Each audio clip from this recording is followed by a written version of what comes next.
Oh yeah, it's alright. Take it easy, baby. Make love all night. She was an American girl.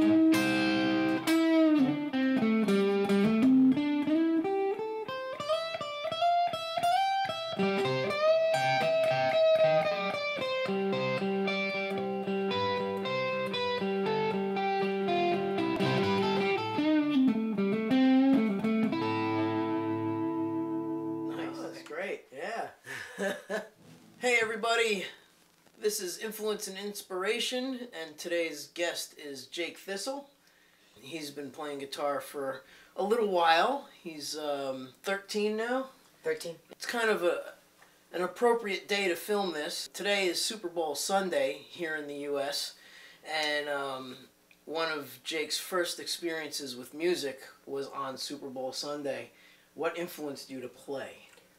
Well, I was watching the Super Bowl in 2008, and my parents were hoping I'd get into music or I'd get into football or whatever, but then Tom Petty came out and played the Super Bowl halftime show, and I was completely mesmerized, and I was just looking at, you know, the band and the way they played, and it really just set me on a path. I loved music ever since then. It was really amazing just to watch them. My own experiences with that kind of thing where you just see something and you're just like, yeah, I want to do that because that's just so cool. Exactly.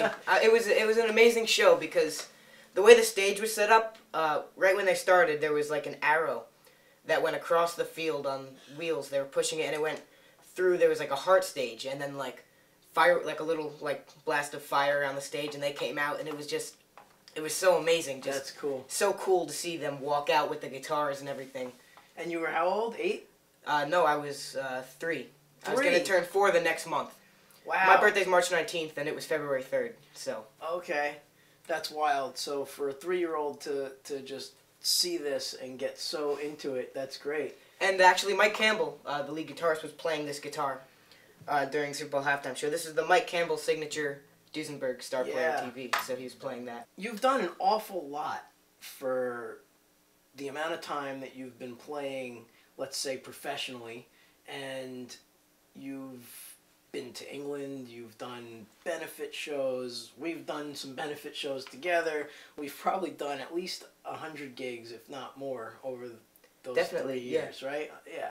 Jake, if I'm correct, learned everything mostly from YouTube and a handful of lessons, 2 or 3 that I've given you, and I know you've had a few other teachers, but mostly I like to call Jake a stage student because we've done so much on the spot where I'm just like doing something and I point to him and then he mimics it back. That's awfully sharp to pick up on live in front of people. You know, I mean, half the time people don't even want to come up and jam with a band because they always feel like, you know, I don't know what I'm doing. You're in tune to what's going on, and you pay attention to everybody on stage. It's great to sit down and, you know, you show me something, I play it back, and you learn a lot from that, but it's really fun to play on stage as well because you're learning guitar, but you're also learning stage presence and how to interact with other bandmates or members on the stage you're jamming with and the audience and stuff. So it really helps with stage presence and also music, right? You know, the guitar and everything. Because over the 3 years, of course, you've gotten so much better at being involved in the band on stage. Like your timing, your presence on stage, your confidence.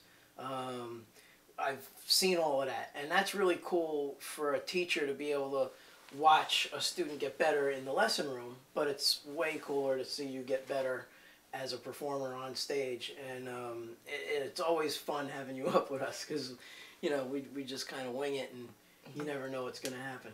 Yeah, I have a lot of fun because I always know it's not just I'm going up there to play, it's I'm going up there to experience something, I'm going up there to learn.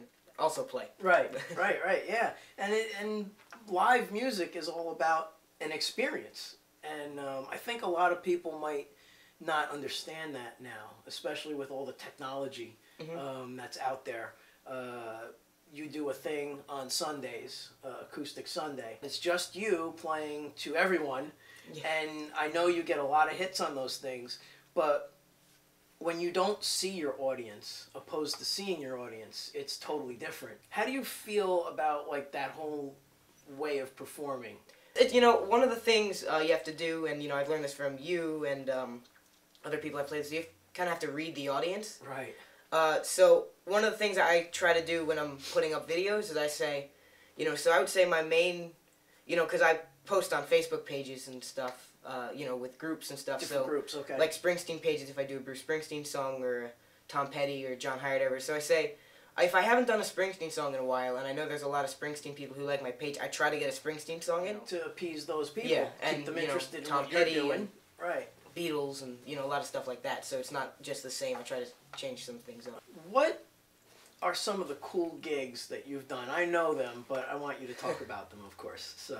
Well, I'll start off with my first gig ever was March 10th, 2014. Okay. And I played at this open mic, and it was a lot of fun. It was my first gig, so it was it's kind of nerve-wracking. That was like, I would say that's the only time I really got nervous. I don't really get nervous when I play because I know I'll just go out there and have fun. Yeah, I still remember I did 3 songs. I did You Wreck Me Okay. by Tom Petty, and then I did Handle with Care, the Traveling Wilburys, and then I did Who Says You Can't Go Home by Bon Jovi. Oh, wow. It's probably the last time I played that song. Wow, okay. I don't really play that song much, but anyway. Well, it was a New Jersey open mic night, so you gotta do some Bon Jovi. So that was a lot of fun, and I continued doing that, and then I started with the Ridgewood Guild, and I played there a lot in Ridgewood, and then I started playing in Kilwin and stuff, and I get gigs from that. I started with the American Cancer Society because they saw me playing in Ridgewood. Okay. So I do the golf outing in Diamond Ball for them. And that's always a lot of fun. They auction me off. Oh, great. And I to do a gig, and I raised a lot of money for charity that way. Awesome. Last time I did it, I raised about $4,000. Nice. And so that one of the cool gigs, what I'm getting to, is one of the cool gigs from that was Radio City Music Hall. Yes. He rented out, the guy who won me at the auction, rented out like a suite in Radio City Music Hall, and that was a lot of fun. Awesome. I went to England. Yes. And I went to Wellingborough. It was in the summer of 2016, and I said, I don't really have any Bruce, but I'm from New Jersey. I should probably learn some Bruce songs. So I learned No Surrender. Okay. And I posted it, and it got a lot of action and stuff. A lot of people liked it. So then I put up Thunder Road. Okay. About 3 weeks later. And then I got a message from this guy, and it said, along the lines of, I own a hotel in England, and I do a Springsteen weekend. I did it last year, too, and it was a lot of fun. I want to fly you out, and we'll give you a room and everything, and you'll play in England. That's great. Now, before you go any further, you're 12 at the time? Yeah. What was the first thing you thought of when you read that email? Because I've gotten some calls and emails from people that I just sat there and was like, is this real? That's exactly what I said. I was like, this is spam, right? I showed it to my parents. This is definitely spam. Because it was such a good deal. Right. So we researched it a lot, and we talked to some of the guys he said were going to be there. Okay. And we looked up the hotel, and it all checked out. So that's awesome. Then he's saying, you'll do like a gig, try to have it 70% Springsteen. So then I go, well, I have 2 Springsteen songs.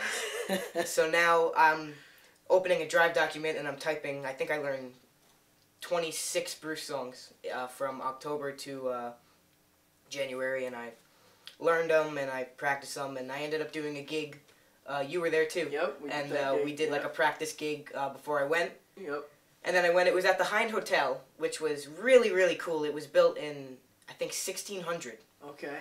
So being at a hotel older than the United States was pretty cool. What was like one of the coolest things about the hotel that maybe stood out the most to you? Well, the coolest thing I thought about the hotel in general was, because it was so old, it had these secret rooms that during the wars, priests would hide in them because it was illegal to practice their religion. So they would stay in the hotel, and if they found out someone was coming, they'd go into this like secret room, but the fireplace turned. It was something out of Indiana Jones. Wow, that's great. And you'd go back there, and there was they don't have it anymore because, you know, it was so long ago, but they had a rope, and you'd climb it and go down this tunnel. It was super small. Like, wow. And you'd tunnel down underground to the church, which was a few blocks away. Okay. So that's wild. that really stood out to me because I was always a big fan of like history and old stuff. But playing wise, it was just a really, really great time, and a lot of the people there, all of them were just so nice. Great. And supportive and everything. Yeah, you find that, you know, when you're playing music, especially when you can relate to a certain group, that they really take you under their wing almost. You know, yeah. They really appreciate what you're doing. Another cool thing about the Hind was I played a piano there. They had a piano in like, it wasn't the lobby. They had like almost 2 lobbies because it was a few stories. So you go up the stairs and there was like a second little hangout area. There was like couches and stuff. And there was a piano in the middle. So, you know, I was playing a little bit, and the owner, Ian, he said, you know, that was a piano. It was used at the studio down the road a little bit, and it was played by Freddie Mercury and the Beatles. Paul McCartney played it, so that was another really cool thing. That's awesome. Now, the studio down the road a bit that he was talking about, what was that studio? I'm not sure. I think it was Abbey Road that he was talking about. That's what I'm figuring. I know you did another very cool gig that I'm sure you're getting to next. Well, I'll just say 2016 was a very big year for me. Okay. It started off fun, you know, I was doing gigs and stuff, and then we got to May 1st. John Hyatt was playing the Soap Pack, and I sent him a video, I think about a month prior, of me just playing Have a Little Faith and saying, oh, I'm excited to see you, I really like you and stuff. So we're going, and it was an amazing show. He came out. It's amazing because that was the first show where he was just by himself. Okay. That I saw. It's just him and an acoustic guitar. It was called An Acoustic Evening with John Hyatt. Awesome. And it was really fun, and, you know, to see him not have a band, came out there and did his thing, and it was awesome. Very raw. And he comes out for the encore and says, you know, there's a kid in the audience, he's good, and I want to, you know, call him, he's 12 years old, I want to, if he wants to come up and do my encore with me, that'd be fun. What were you thinking when he started saying that? I honestly just thought, oh, there's another 12-year-old in here, that's pretty cool. And then he said, Jake Thistle, if you want to, and I was like... That's awesome. There was like a moment where I thought he was joking, and I was like, oh, there's no way he's calling me up. And then he was like, if you want to come up, so I kind of just found my way up there, and I played, and I don't even remember it too much, just because it was so quick. I just remember it was just so fun. That's an awesome thing. One of my biggest idols. What guitar did you play when you went up I there? played a 1947 Gibson guitar. It's worth about $10,000, and he says it's his favorite guitar. And some of the, you know, sound people and everything were saying, I can't believe he did that, because he never calls anyone up and he never lets anyone play that guitar. Yeah. So it was really, really cool. He's a super nice guy, and he ended up sending me tickets to the next 2 shows I saw. And that's cool. That's a big honor to, you know, for someone to share their instrument with you. Another thing, while we're on the topic of stuff that happened in 2016, that's also when I found out the England gig, which was in, I believe, September or early October. Yeah. You know, I'm friends with a lot of people on Facebook who like Tom Petty and everything. She wanted to send me some Tom Petty stuff, like a guitar pick and like a flashlight that was used at the Super Bowl halftime show, which was really, really cool. So I get a package in the mail with Tom Petty wrapping paper the day before Christmas Eve, and it says, to Jake, from Santa, don't open till Christmas.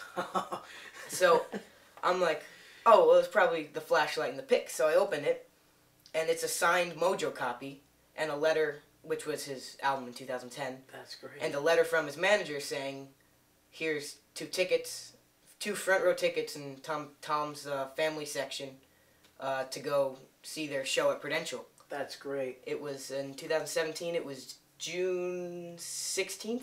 Okay. Either 16th or 17th. I think it was 16th. And we're waiting outside for them to let us in. And Alan, who was a super, super nice guy, he works with the band, and, you know, he goes with them. Right.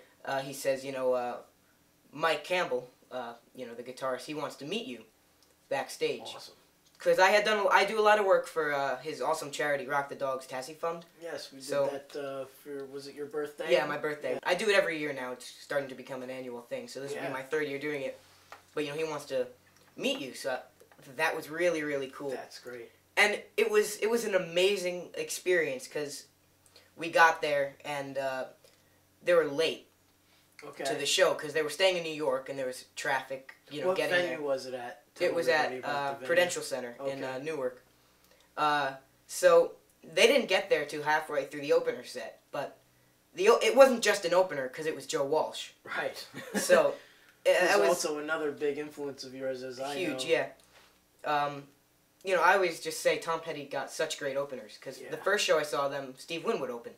So halfway through a set, we went back, and it was amazing, because I don't know really what I expected, but it was just so cool, because the band was just there. Right. We went backstage, and the bassist, Ron Blair, he was just talking to the sound guys in the hallway, and then Steve Ferroni, the drummer, came out, and he talked to me for a while. They're both super nice guys, and then I went into, the room, they had couches and stuff, and there's where I met Mike Campbell and Scott Thurston. Okay. And I talked to Mike for a while, and right when we walked in backstage, a guy came past and told Alan, who we were following, we got to get the shirt.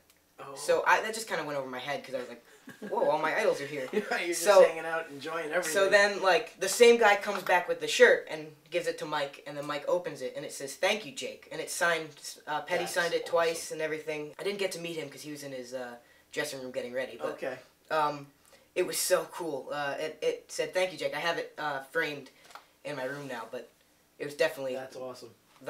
One of the highlights of the year. Right. And then, we're getting a tour of backstage to show us, how they get the images for the monitors up there for, and we're going around, and then Benmont walks by, the piano player, Benmont Tench. He just finished eating, so it was just so cool, because I expected them, I'm not really exactly sure what I expected them to be doing, but maybe sitting around rehearsing or talking about what they're going to do, but they're all just doing their thing. They're just all hanging out. And it was really cool. And what you find is that a lot of these guys are just regular guys that play an instrument, and they're very nice, and they're normal people. Also nice. And the Steve Winwood. So I first saw him opening for Petty in 2014, Garden. That was my first huge concert. I've been to other concerts at smaller venues, but that was the Garden was really big. And I didn't know Steve Winwood too well. I've listened to him in Traffic because I was a Clapton fan, so Blind Faith and everything. But I love Petty, so I loved it. It was great when he opened. So now I'm going March 10th, which is the 4-year anniversary of my first gig, and we're gonna go. I'll meet him before the show, so that's gonna be a lot of fun. So tell us about your first guitar. My first guitar was a red Epiphone SG. And it's actually a funny story of how I started playing. Was my parents have a friend my dad met in college, and their son is an amazing guitar player. He likes, metal and stuff. But when I was very young, 2 or 3, he gave me his first guitar, which was a little Fender Squier. I didn't know how to play, though, so it was just kind of just a kid just strumming around, hitting strings. But when I was 9, he started, because he was really good, but he was starting to get a little sentimental with his first guitar, so we wanted it back. But they felt really bad taking the guitar, so they gave me that Epiphone SG. So I'm kind of looking at it and I'm saying, this is too nice of a guitar to have and not know how to play. So then he gave me my first lesson. He taught me "Won't Back Down." It was my first song. Nice. So that was really cool. So my first chord was an E minor. E minor. All right. Yeah, so that was a fun one to strum a little bit of the tune. Go ahead and turn down? up and yeah.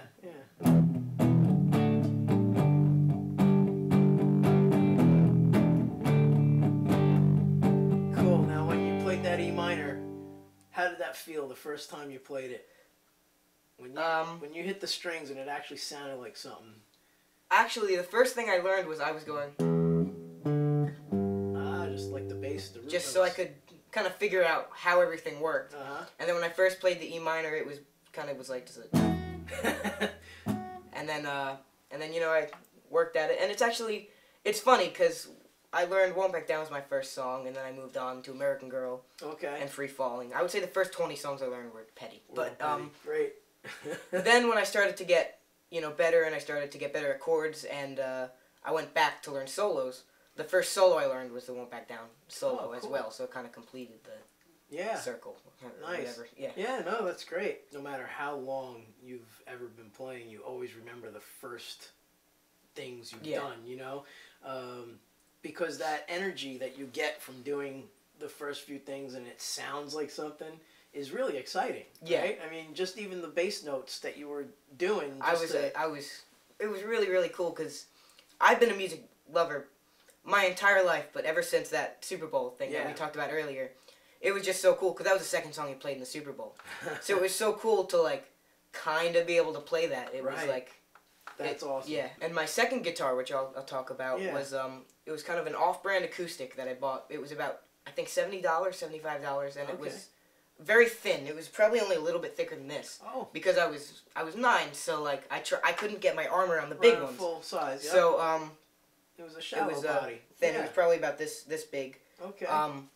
And it came with a case and a cable and picks and I think a capo and it was like a whole set. Like a package deal. Yeah. And I played that for for a long time. It wasn't the best, but I really liked it until I played with John Hyatt. Okay. Because it was hard for me to play that 47 Gibson, $10,000, and then go back to my acoustic. Yeah. So I went out and I bought a Taylor eventually. The reaction most people would have from playing a $10,000 beautiful Gibson and going home to their off-brand guitar. Yeah.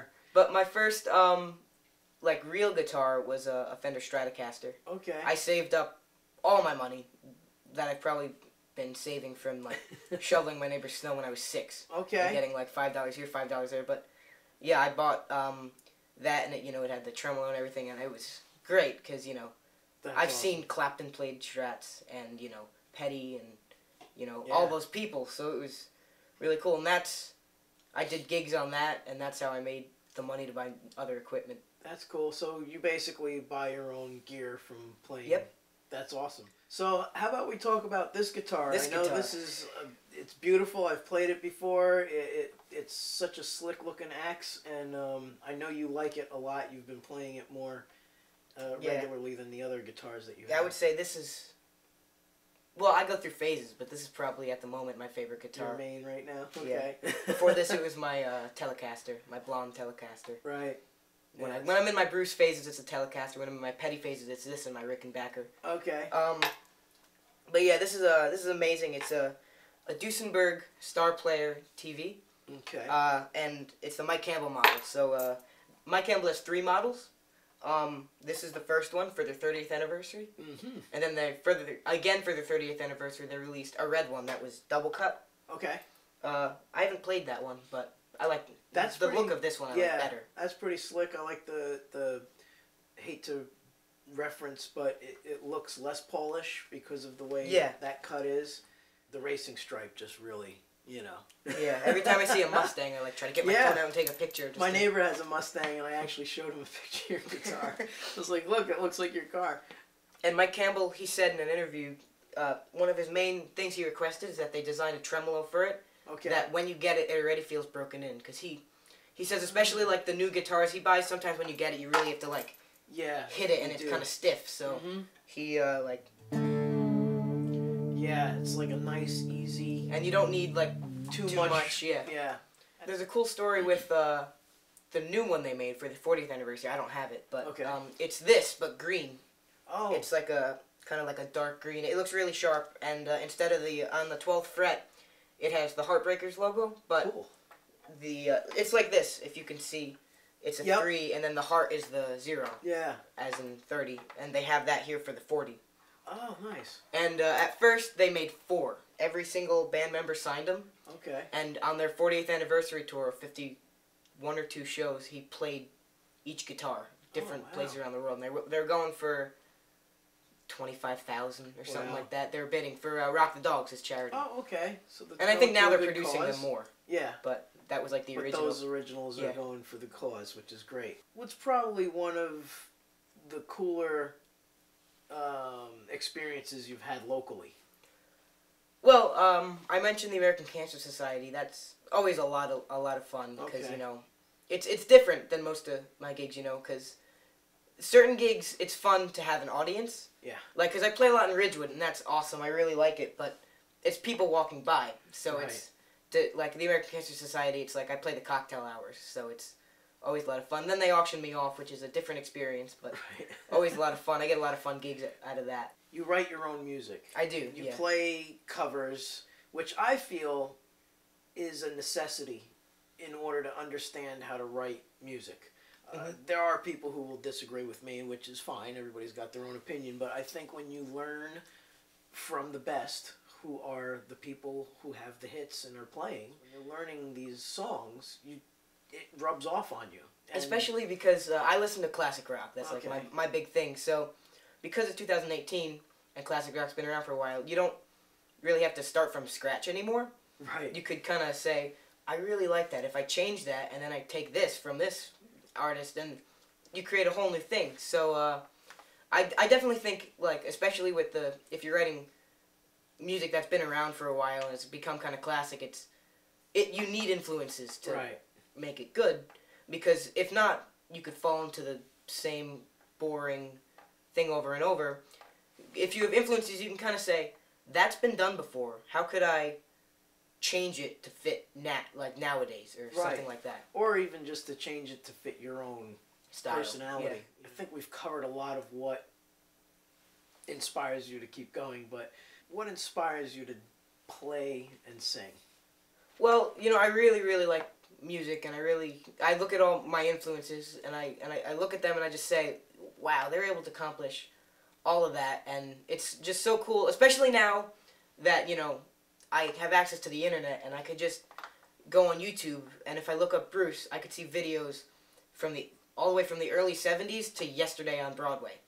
So it's really cool just to see the artists and how they grew, and I could kind of look at their path and say, I want to try that. And That's great. so I kind of try to, you know, say that really worked for them. So maybe I could try that, or he did that, so I want to learn from his mistakes. You have some younger guys that play guitar that also look up to you as, hey, I want to do this, and that's really cool. I think that's very flattering for you. It is. It really is. And it's a great thing that, because a lot of people now, or a lot of kids now, don't get into music at a young age like they used to, because there's so many distractions. As a 13-year-old, to inspire someone who's maybe 10 or 8 and have them say to their parents, I want to do that, you know, and that's a very cool thing. Keep it up, you know, just keep up what you're doing. You're a great kid. You have a very good sense of what's up, which is very cool. And I'm sure your dad will keep you in line if you don't. And thanks for doing this. Oh, thank you. Totally appreciate it. It's fun. All right, why don't you play one of your originals for us? Sure. Driving around my old hometown, nothing looks the same. My old places have been torn to the ground. So many changes have been made. Everywhere I turn around, there's another memory burning. All the memories, they get burned down to the ground. Another page has been turned.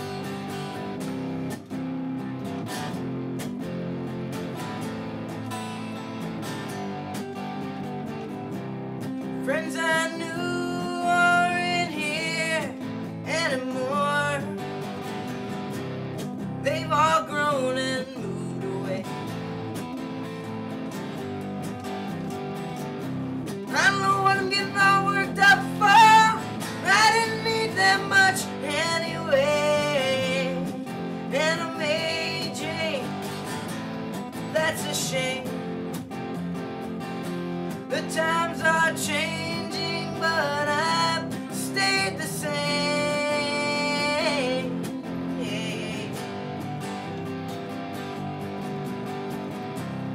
Driving around my hometown, wandering the streets all late.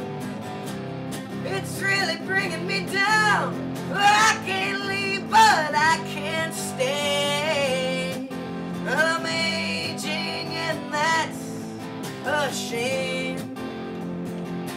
The times are changing, but I've stayed the same.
Everything is different now. It brings tears to my eyes. It doesn't look like that same old town from my childhood life. And I'm aging and that's a shame. The times are changing, but I've stayed the same.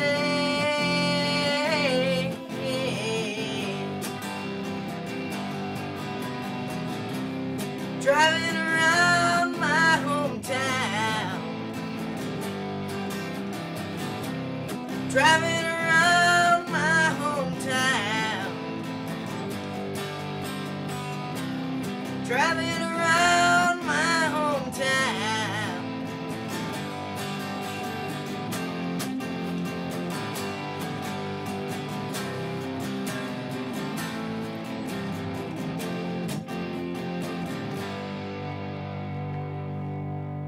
Awesome. Thank you. Yes, that Well, was thank you so great. much for having me. Oh, I had a you're lot of fun. welcome. Yeah.